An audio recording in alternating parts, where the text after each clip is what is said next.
पंजाब हुकूमत असम्बलियाँ तहलील करने का कह रही है, क्या वफाकी हुकूमत आइनी तौर पे उनको रोक सकती है किसी भी तरह?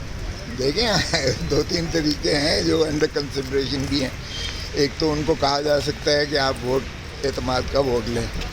गवर्नर उनको कह सकता है, चीफ मिनिस्टर्स को, अपना रिस्पेक्टिव चीफ मिनिस्टर्स को, उस पर वो मौखर हो सकती है। दूसरा वो उनको भेज सकते हैं कि अदम एतमाद की अगर तहरीक जमा करवा देते हैं, 20% मेंबर्स जो है वो एक रिक्विजिशन देकर उस वज़ीर आला के ख़िलाफ़ अदम एतमाद की तहरीक करते हैं, तो भी वो डिज़ोल्व करने से ब्लंट हो जाते हैं, माने हो जाते हैं उस वक्त तक जब तक उस पर वोटिंग नहीं हो जाती है अदम एतमाद। और बाकी अगर ये नहीं होता है तो फिर ज़ाहिर तहलील होंगे, तो तहलील होंगे तो मेरा नहीं ख्याल कि किसी को भी कोई इस पर तो बड़ा वाज़ेह है कि ठीक है, अगर होंगे तो 2 असेंबलियों में जो है इलेक्शंस करवा दिए जाएंगे 2 सूबों में। गवर्नर राज के सर कई चांसेस होते हैं? गवर्नर राज का तो कोई इम्कान है ही नहीं। ना तो आर्टिकल 232 में कोई उसकी गुंजाइश बनती है, ना 234 में गुंजाइश बनती है, ना कोई वहाँ ऐसी वॉर लाइक सिचुएशन है, ना कोई इतनी टर्बुलेंस है वहाँ की, गवर्नेबल ही नहीं है सूबा। तो वो तो बड़ा महदूद दायरा होता है। ये कोई बादशाह थोड़ा है कि जाके उठा के तोड़ दें इस तरह असेंबली। वो 58(2)B जब से ख़त्म हुई है, वो अख्तियार एग्जेक्टिव में ख़त्म हो गया है, हेड ऑफ़ द स्टेट में या हेड ऑफ़ द प्रोविंस में। वो उनको अख्तियार ही नहीं है। अगर करेंगे भी तो अदालत उठा के बाहर फेंकेगी, वो गवर्नर राज नहीं लग सकता। फिर तो ये उनकी मर्ज़ी है, वहाँ उस वक्त के चीफ मिनिस्टर होंगे कि वो उसको तहलील करवाते हैं या नहीं करवाते हैं।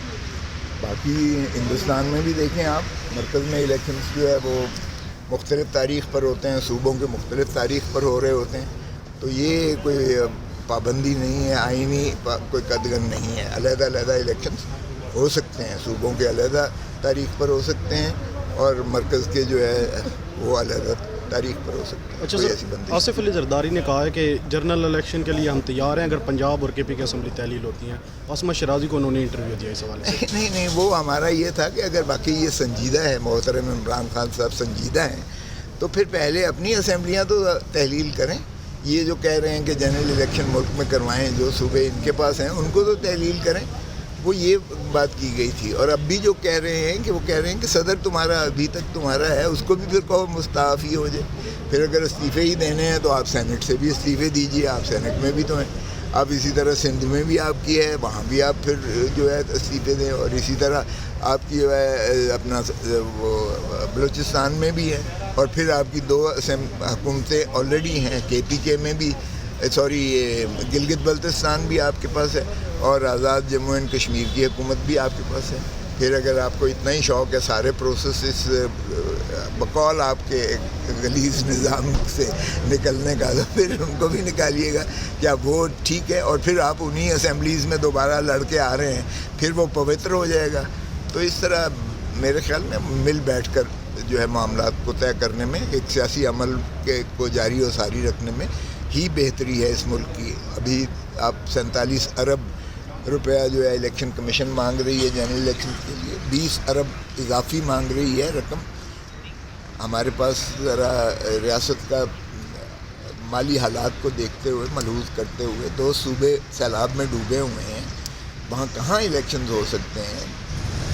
फिर मेरे ख्याल में सभी को ये रियलाइज़ करना चाहिए कि इलेक्शंस में के लिए भी आपको इलेक्शन कमीशन कबूल नहीं है। वो इलेक्शन कमीशन की आपने अगर उसकी नई सिमत बनानी है तो भी बैठ के बात करना पड़ेगा, इस तरह तो नहीं होगा। और 1 करोड़ जो आपका पाकिस्तानी बाहर है, दुनिया सारी में फैला हुआ है, आप चाहते हैं उसका भी हक़ राय दहली इस इलेक्शंस में आए, तो वो भी आपको मिल बैठ कर इलेक्शन लॉ में तरमीम करनी पड़ेगी।